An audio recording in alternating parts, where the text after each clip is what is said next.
गुरु प्यारी साध संगत जी, राधा स्वामी। प्यारी साध संगत जी, आप सभी के भीतर बैठे कुल मालिक को प्रणाम। आप सभी को प्रणाम। आज का यह सत्संग बड़ा ही रूहानियत भरा सत्संग रहने वाला है। ध्यान पूर्वक आज के इस सत्संग को अंत तक श्रवण करें। सत्संग द्वारा हमें यह समझने को मिलेगा कि हमें भजन बंदगी से जुड़ी किन गलतफहमियों से बचकर रहना चाहिए। हम जब किसी गलतफहमी के शिकार हो जाते हैं तब फिर हम भजन बंदगी द्वारा अपनी असल मंजिल पर नहीं पहुंच पाते, अपने भीतर नहीं उतर पाते। सबसे पहली जो गलतफहमी हमें है वह यह है कि जब हमें गुरु से भजन सिमरन की युक्ति मिल जाती है तब हम सोचते हैं कि बस हमारा काम पूरा हो गया, अब इसके द्वारा ही हमारी मुक्ति हो जाएगी, हमारा परमात्मा से मिलन हो जाएगा। जब तक हम गुरु द्वारा दी हुई युक्ति पर अमल नहीं करेंगे, निरंतर अभ्यास नहीं करेंगे, निरंतर भीतर उतरने की तैयारी नहीं करेंगे, जीते जी मरने की तैयारी नहीं करेंगे, जब तक हम करनी नहीं करेंगे तब तक हमें कोई फल नहीं मिलने वाला। जब तक हम इस गलत फहमी के शिकार हैं कि भजन सिमरन की युक्ति मिल जाना ही मुक्त हो जाना है, तब तक हमें मुक्ति हासिल नहीं हो सकती, तब तक हमें भजन सिमरन से कोई फल नहीं मिल सकता। मुक्ति हासिल करने के लिए तो सब दांव पर लगाना पड़ता। ये जो संसार के विचार, बच्चों के ख्याल, पति के ख्याल, पत्नी के ख्याल, किसी स्त्री के ख्याल, किसी पुरुष के ख्याल, नौकरी के ख्याल या फिर किसी अन्य तरह के ख्याल जब तक भीतर जोर मारते हैं, जब तक इनकी पकड़ भीतर मौजूद है, तब तक मुक्ति हासिल नहीं होती। मुक्ति हासिल करने के लिए तो सब कुछ भूल जाना पड़ेगा। मुक्ति हासिल करने के लिए तो भीतर से इस संसार से संबंध तोड़ देना होगा। जब तक भीतर से किसी भी ढंग से इस संसार की पकड़ मौजूद है, तब तक मुक्ति हासिल नहीं हो सकती। भजन सिमरन हमें करना है ताकि हम अपने मन को ठहरा सकें, हमारा ख्याल संसारिक चीजों की तरफ ना जाए, संसारिक लोगों की तरफ ना जाए, काम क्रोध की तरफ ना जाए। जब हमारा ख्याल इनकी तरफ नहीं जाएगा तब हमारे भीतर इनकी पकड़ धीरे धीरे भीतर से छूटती जाएगी। भीतर से इन सब के विचार निकलने अपने आप ही शुरू हो जाए। जब तक हम इन्हीं सब में भटक रहे हैं, जब तक हमारा ध्यान बार बार काम की तरफ चला जाता है, संसारिक विचारों की तरफ चला जाता है, किसी स्त्री की तरफ चला जाता है, किसी पुरुष की तरफ चला जाता है, तब तक हम मुक्ति हासिल करने के योग्य नहीं बन पाते। मुक्ति हासिल करने के लिए हमें संसार की भीतर से पूरी तरह पकड़ छोड़ देनी पड़ती है। एक भी पकड़ यदि भीतर संसार की मौजूद हो, किसी भी ढंग से मौजूद हो, तो हम मुक्त नहीं हो पाते। प्रत्येक पकड़ से मुक्त हो जाना है, संसारिक प्रत्येक विचार से मुक्त हो जाना है, यहाँ तक कि गुरु के विचार से मुक्त हो जाना है, उस परमात्मा के विचार से मुक्त हो जाना। जिस क्षण भीतर कोई विचार नहीं होगा, जिस क्षण आप भीतर निर्विचार की अवस्था में होंगे, उस क्षण ही परमात्मा से मिलन हो सकता, उस क्षण ही आप मुक्त हो सकते। निर्विचार होकर ही मुक्ति हासिल की जा सकती। इसलिए प्रत्येक तरह का विचार आपको इस संसार में बांधे रख सकता है। हमें प्रत्येक तरह के विचार से ऊपर उठकर उस परमात्मा में समाना, उस परमात्मा में समाकर हम दुखों से ऊपर उठ सकते हैं। हम भी इस जीवन को सुखी और आनंद की अवस्था में जी सकते हैं। मुक्त होना है तो पहले अपने इस मन को ठहराओ। जब तक मन न ठहरा तब तक भीतर संसारिक विचार निर्मित होते रहे।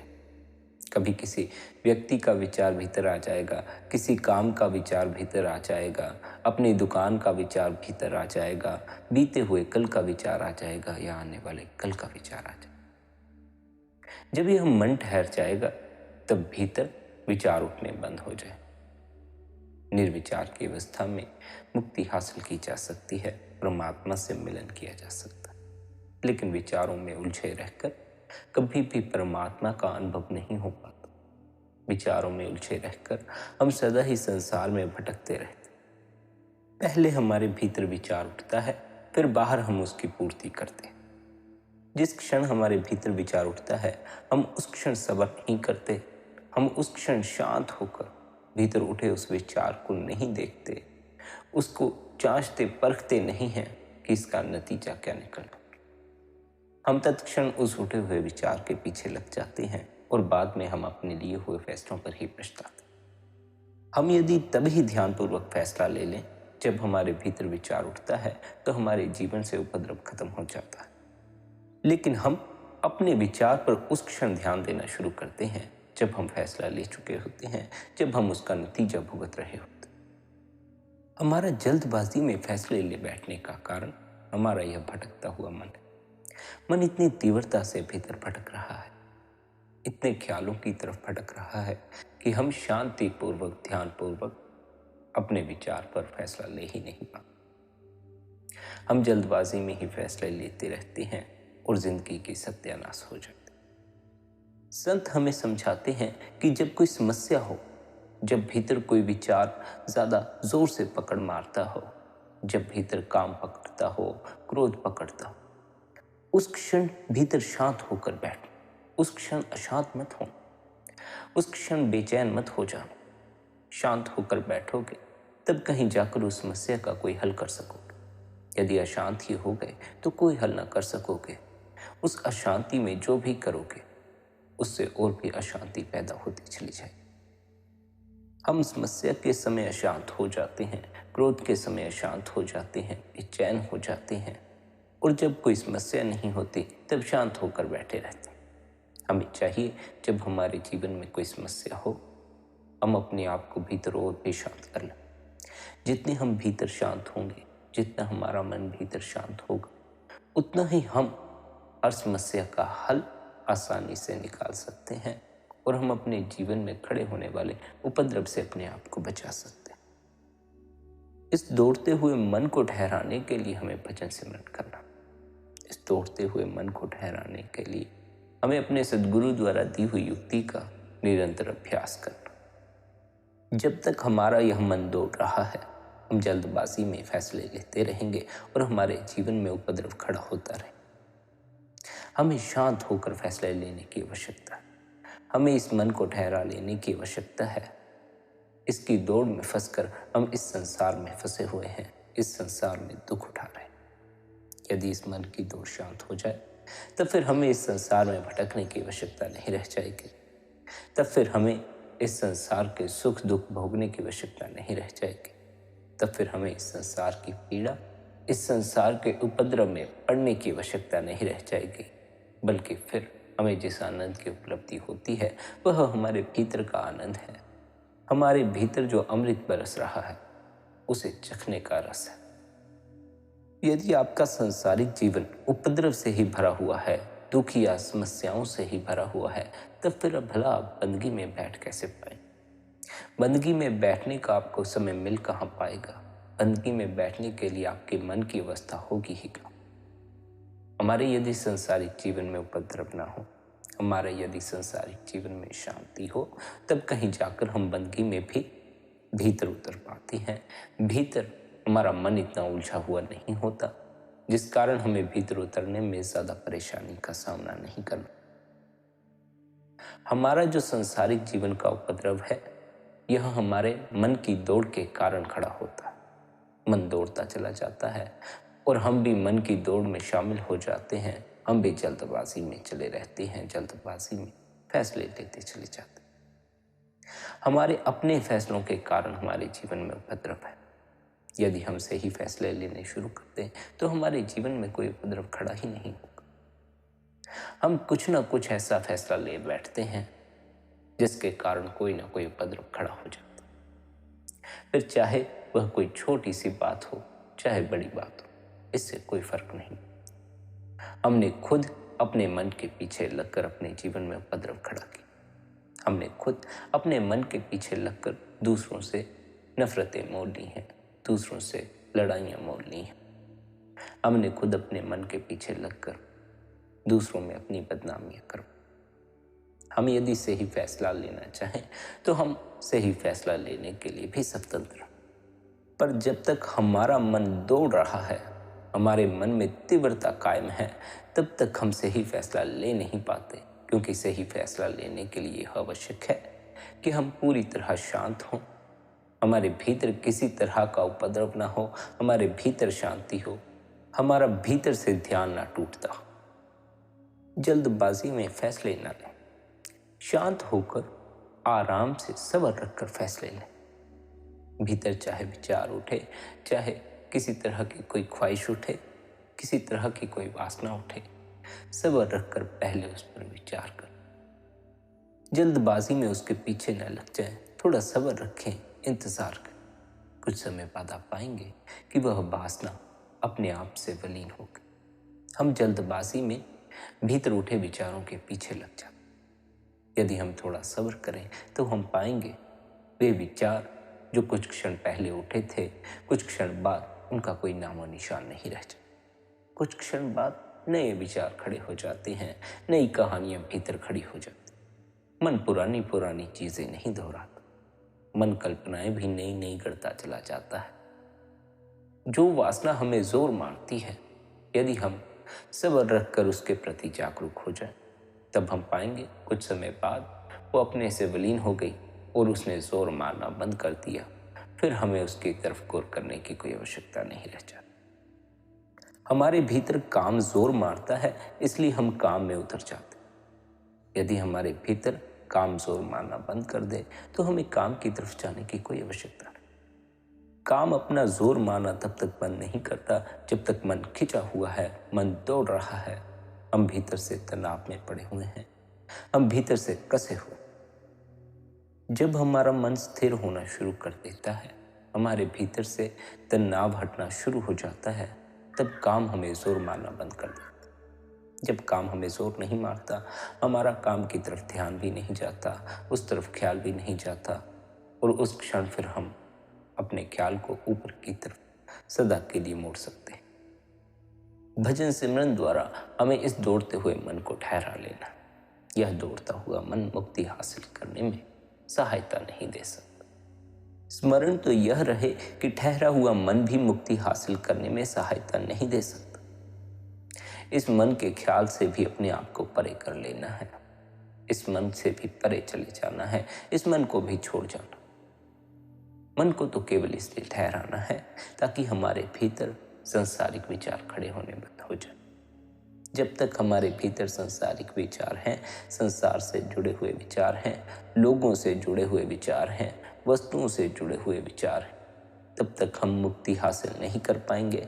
तब तक हम लौट लौट कर इस संसार में ही आएंगे। तब तक हम अपने सच्चे घर सचखंड में नहीं जा सकते। सचखंड में वे व्यक्ति कभी नहीं जा पाते जिनके भीतर संसार की कोई चाह बाकी रह जाती है, जिनके भीतर संसार से कोई जुड़ाव बाकी रह जाता है। भीतर जिस चीज से जुड़े हुए हो उसकी तरफ ही बहते चले जाओ, पूरा जीवन उसकी ओर ही बहता चला जाए। इसलिए भीतर जब जुड़ना, जब किसी चीज को पकड़ना, किसी व्यक्ति को पकड़ना, तब बड़े सोच समझ कर पकड़। यदि जल्दबाजी में ही फैसला ले बैठे, जल्दबाजी में ही पकड़ बैठे, तब फिर बड़ी समस्या खड़ी हो जाए। बाहर से तो हम कई लोगों से मिलते हैं, बाहर से तो हम कई लोगों को पकड़ते हैं, लेकिन भीतर प्रत्येक की पकड़ नहीं होती।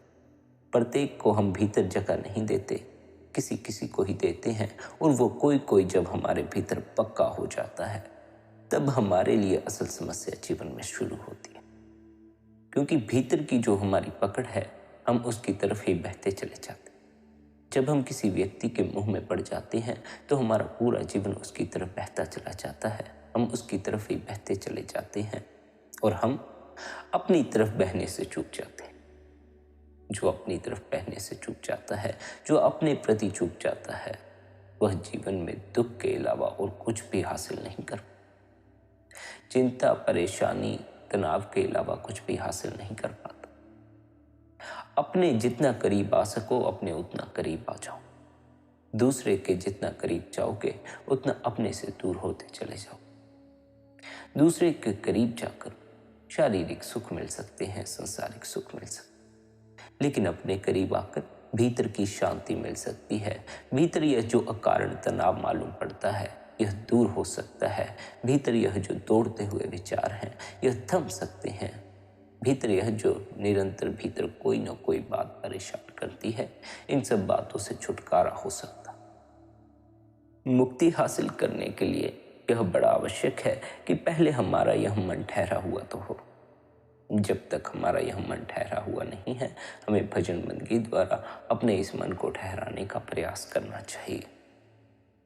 हमें यह नहीं सोचना चाहिए कि हमें गुरु ने भजन सिमरन की युक्ति दे दी है, अब हमारा सचखंड में वास हो जाएगा, अब हम मुक्त हो जाएंगे। नहीं, युक्ति मिल जाने भर से कुछ नहीं होता, नाम मिल जाने भर से कुछ नहीं होता। नाम की कमाई करनी पड़ती।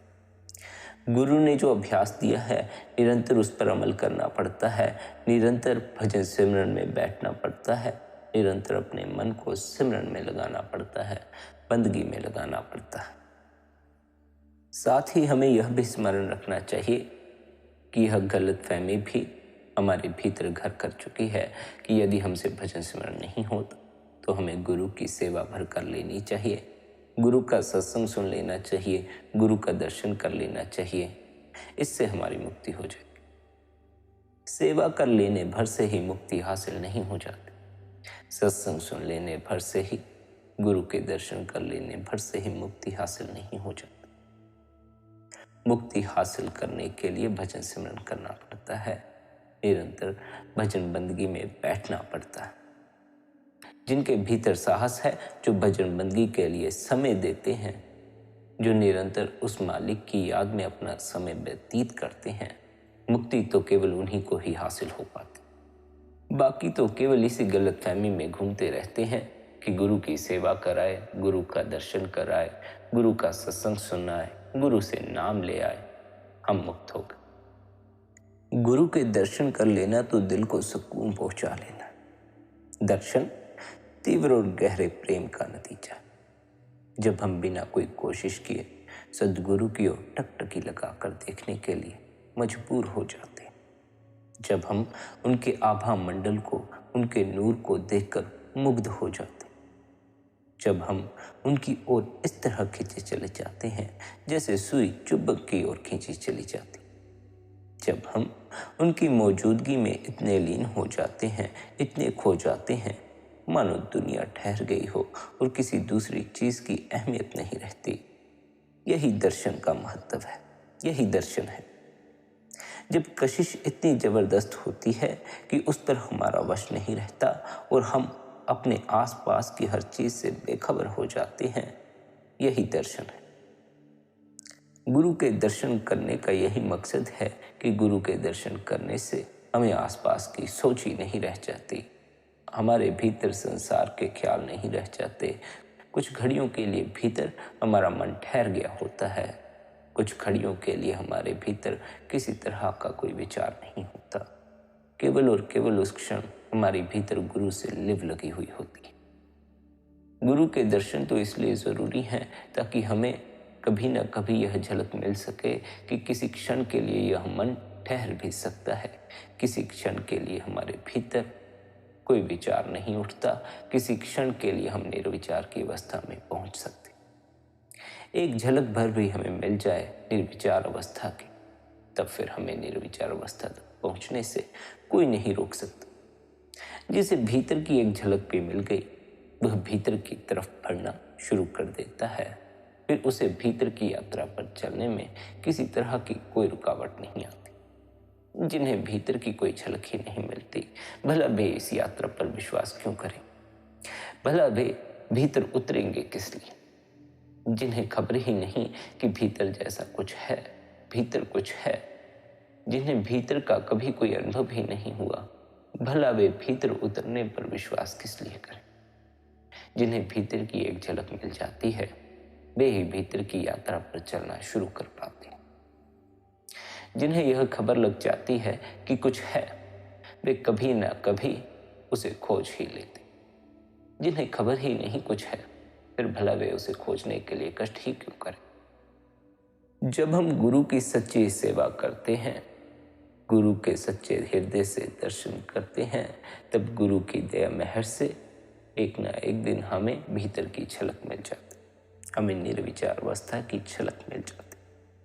एक झलक भर हमें मिल जाए, बस फिर हम भीतर की यात्रा पर चलना शुरू कर दें। हमें झलक नहीं मिलती, इसलिए हमारी हिम्मत भी नहीं हो पाती भीतर उतरने की, भजन सिमरन करने की। यदि एक बार भी भीतर का स्वाद लग जाए तो भजन सिमरन करने से, भजन बंदगी करने से, ध्यान करने से जो रस हमें मिलेगा, हमारे उस रस के प्रति अपने आप ही प्राण ललायित रहेंगे।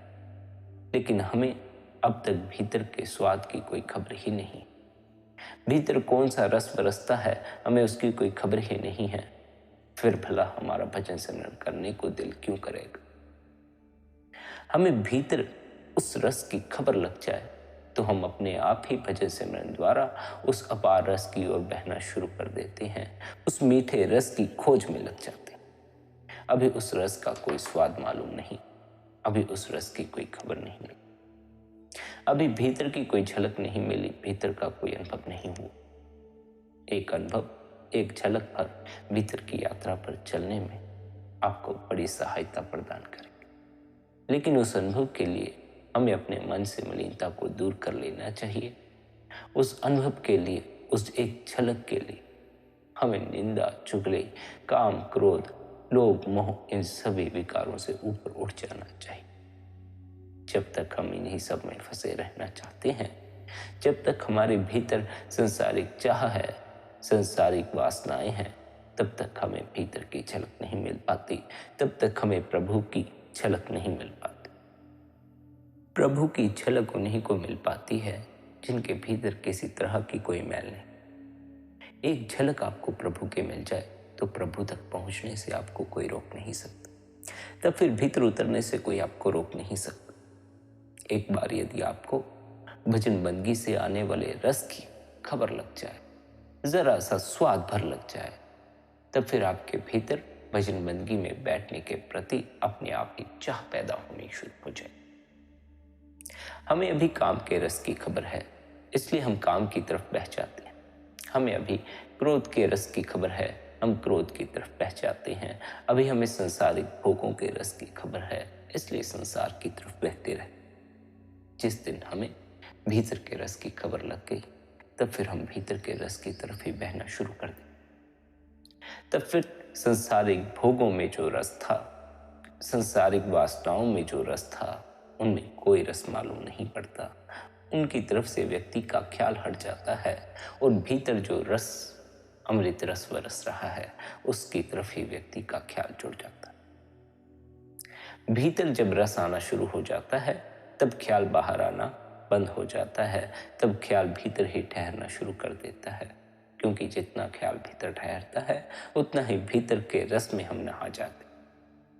जिनको भीतर रस आना शुरू हो जाता है, जिनको भीतर की एक झलक भी मिल जाती है, उन्हें कहने की आवश्यकता नहीं पड़ती, बंदगी में बैठो, ध्यान में बैठो। जिनको एक बार भी भीतर का रस आ गया, वे अपने आप ही उस रस की खोज में निकल पड़ते हैं। उनका उस रस को चखे बगैर फिर संसार में जी लग ही नहीं सकता। उन्हें उस रस को चखने के लिए बार बार अपने भीतर उतरना पड़ता। जिन्हें एक बार भी झलक मिल गई उस परमात्मा की, उस प्यारे की, उस अकाल पुरुष की, वे फिर बार बार उसे देखने के लिए अपने भीतर उतरते हैं, बार बार उसका दर्शन करने के लिए ध्यान में बैठते हैं, बंदगी में बैठते हैं। जिन्हें झलक नहीं मिली, जिन्हें यह खबर न मिली कि आंख बंद करके उन्हें उस अकाल पुरुष का दर्शन हो सकता, वे संसार में ही भटकते रह जाते। जिन्होंने आंख बंद करके उस अकाल पुरुष, उस परमात्मा का दर्शन पा लिया, वे फिर संसार में नहीं भटकते। वे आंख बंद करते हैं और उस परमात्मा का दर्शन कर लेते हैं। उन्हें परमात्मा को कहीं खोजने की आवश्यकता नहीं रह जाती। वे अपने घर में बैठे हैं, आंख बंद करते हैं, परमात्मा का दर्शन पा लेते। वे अपने दफ्तर में बैठे हैं, आंख बंद करते हैं, परमात्मा का दर्शन पा लेते। वे अपने रिश्तेदारों में बैठे हैं, आंख बंद करते हैं, परमात्मा का दर्शन पा लेते। यह शरीर परमात्मा का मंदिर, यह ऐसा मंदिर है कि यहाँ आंख भर बंद करो और वह परमात्मा आंखों के सामने आकर खड़ा हो जाता। जिसकी आंखों के सामने हर पल परमात्मा खड़ा है, उसे भला इस संसार में घबराने की क्या आवश्यकता, उसे भला अपनी जिंदगी में घबराने की क्या आवश्यकता, उसे जीवन में डरने की क्या आवश्यकता। हम डरते हैं, हम घबराते हैं क्योंकि परमात्मा का भी हमें कोई एहसास नहीं। अभी हम खुद से भी यह नहीं कह सकते कि वह परमात्मा हमें संभाल लेगा। अभी हम खुद ही डरते हैं उस परमात्मा पर छोड़ने के लिए। हम तो अपने छोटे से काम को भी उस मालिक के भरोसे नहीं छोड़ते। हम तो छोटे से काम की भी इतनी फिक्र करते हैं, इतना बोझा उठाते हैं, जैसे मानो हमारे बगैर वह काम हो ही नहीं सकता। हमें चाहिए कि हम उस मालिक पर विश्वास करना शुरू करें।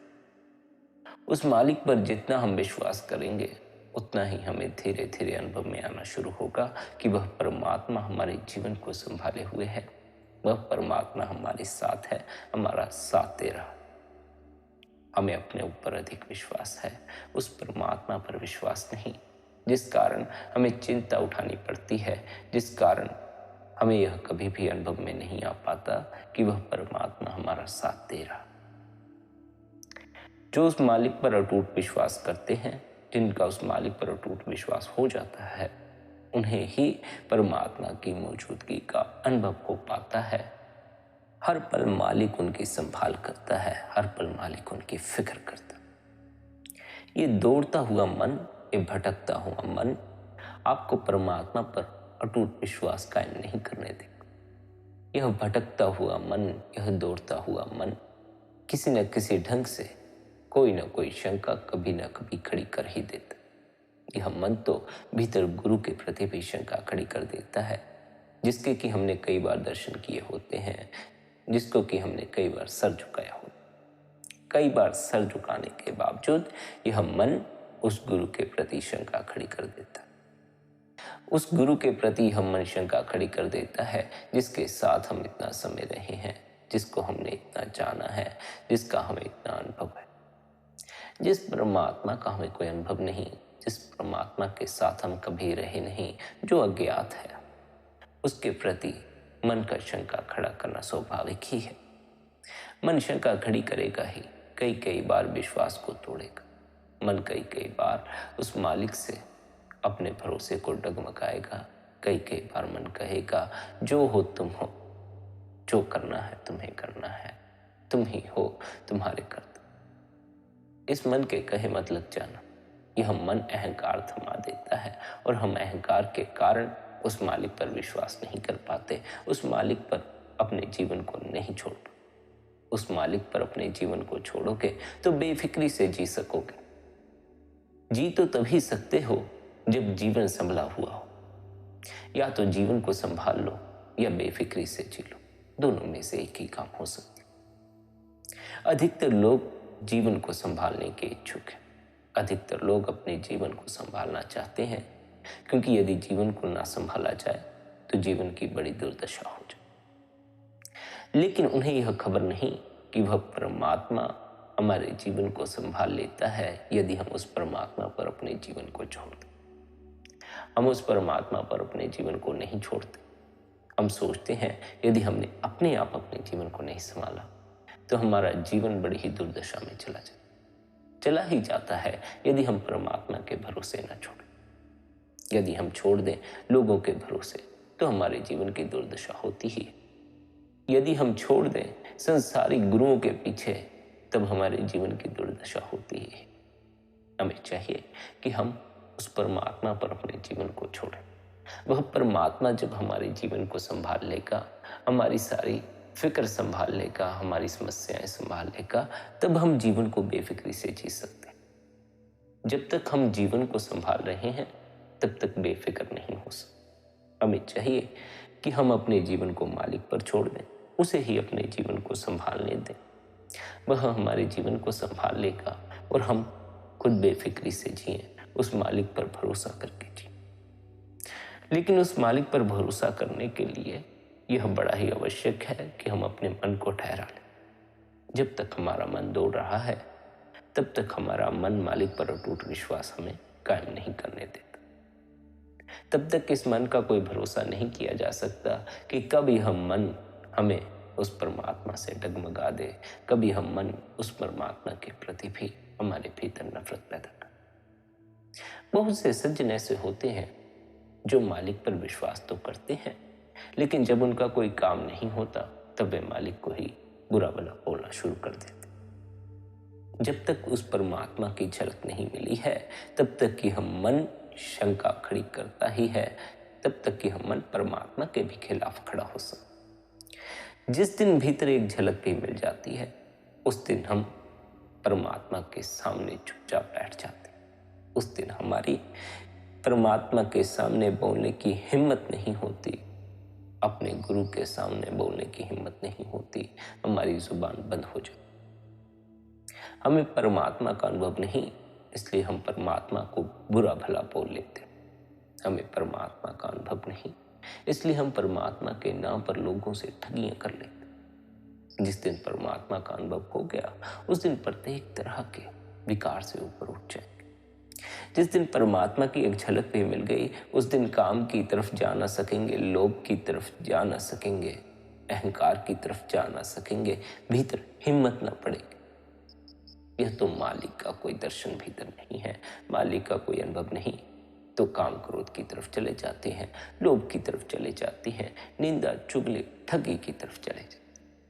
जिस दिन भीतर यह अनुभव पक्का हो गया कि वह परमात्मा हर पल मेरे साथ है, हर पल मुझे देख रहा है, तब फिर काम क्रोध की तरफ जाने का जी नहीं चाहेगा। तब फिर उस मालिक की तरफ ही अपनी लिव लगा देने का जी चाहेगा। भीतर मालिक का कोई अनुभव नहीं होता, ठगियां कर लेते हैं, काम में उलझ जाते हैं, लोगों से झगड़े कर लेते। मालिक की मौजूदगी भीतर हो तो व्यक्ति गलत तरह के कर्म नहीं करता। मालिक की मौजूदगी का भीतर अनुभव ना हो तो व्यक्ति मन के पीछे ही दौड़ता चला जाता। गुरु ने हमें इस दौड़ते हुए मन को ठहराने के लिए भजन सिमरन की युक्ति दी हो। भजन सिमरन की युक्ति द्वारा हमें इस दौड़ते हुए मन को ठहरा लेना। जब यह मन ठहर जाएगा हमारे भीतर संसारिक चाह पैदा होनी बंद हो जाएगी। संसारिक खिंचाव हमारे भीतर पैदा होना बंद हो जाएगा।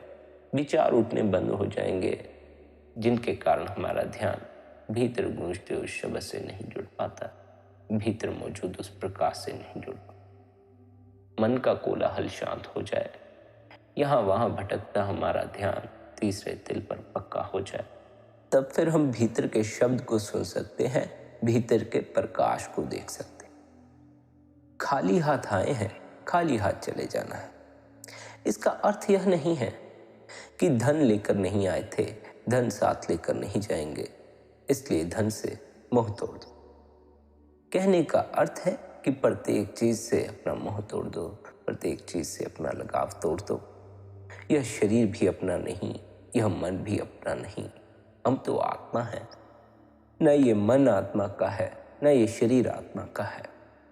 जिस दिन यह शरीर गिरेगा उस दिन आत्मा ने मन भी छोड़ जाना है, शरीर भी छोड़ जाना। हम पूरी तरह से खाली हाथ आए थे। ना तो आत्मा अपने साथ कुछ लेकर आई थी, ना आत्मा अपने साथ कुछ लेकर जाती। हम खाली हाथ ही आए थे, हम खाली हाथ ही चले जाते।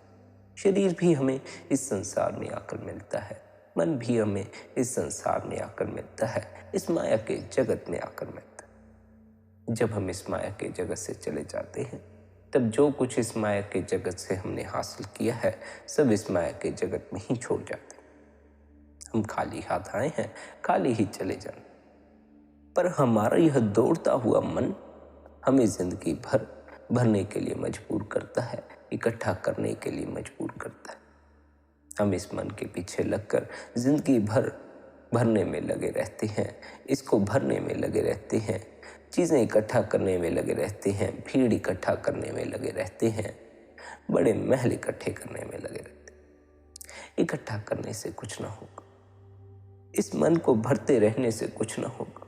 यह मन कभी नहीं भरता, इसे जितना भरो यह उतना ही और दुगनी मांग खड़ी कर देता।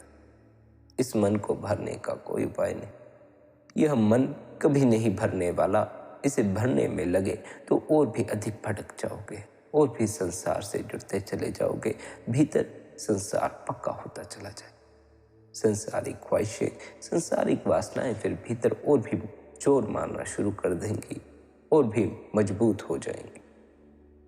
जिनके भीतर संसार की कोई भी चाह बाकी रह जाती है, जो भीतर से संसार से किसी भी ढंग से जुड़े हुए होते हैं, उनको मुक्ति हासिल नहीं हो पाती, उन्हें मरकर फिर इस संसार में ही लौट कर आना पड़ता है। मुक्ति हासिल करने के लिए यह आवश्यक है कि आपके भीतर किसी तरह की कोई सांसारिक चाह, किसी तरह का कोई सांसारिक मोह, किसी तरह का कोई सांसारिक विचार ना उठता हो।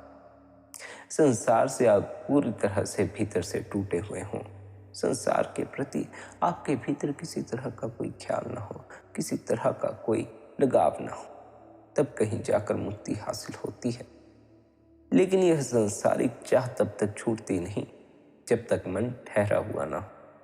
जब तक मन दौड़ता है तब तक हम संसार की तरफ खींचे चले जाते हैं, संसार में भटकते चले जाते हैं। हमें इस मन को ठहरा लेना होगा। हमें इस मन को ठहरा कर अपने अंतस में अपनी आत्मा से जुड़ना होगा। उस आत्मा से जुड़कर हम उस परमात्मा से जुड़ सकते हैं। जब तक हमारा मन न ठहरा, हमें शब्द की ध्वनि सुनाई ना पड़ेगी, भीतर का प्रकाश दिखाई ना पड़े। मन को ठहरा कर हम भीतर के प्रकाश का दर्शन कर सकते हैं। हमें भीतर का शब्द सुनाई पड़ सकता है, इसलिए हमें अपने इस भटकते मन को ठहरा लेना चाहिए। हमें निरंतर अपने गुरु द्वारा दिए अभ्यास पर अमल करना चाहिए। हमें निरंतर भजन स्मरण करना चाहिए। हमें निरंतर ध्यान में बैठना चाहिए। प्यारी साध संगत जी, निरंतर ध्यान में बैठें, निरंतर भजन में बैठें। यदि आज का यह सत्संग आपको अच्छा लगा हो तो आप आज के इस सत्संग को अपने मित्रों और संबंधियों के साथ शेयर भी कर सकते हैं। साथ ही आप शब्द सत्संग चैनल को सब्सक्राइब कर सकते हैं और सुबह 5:30 बजे सत्संग का आनंद ले सकते हैं। बाकी आप सबकी अपनी मौज है। अपना ख्याल रखें। इतने प्रेम और प्यार से आपने सत्संग को सुना, उसके लिए आप सभी का धन्यवाद। राधा स्वामी।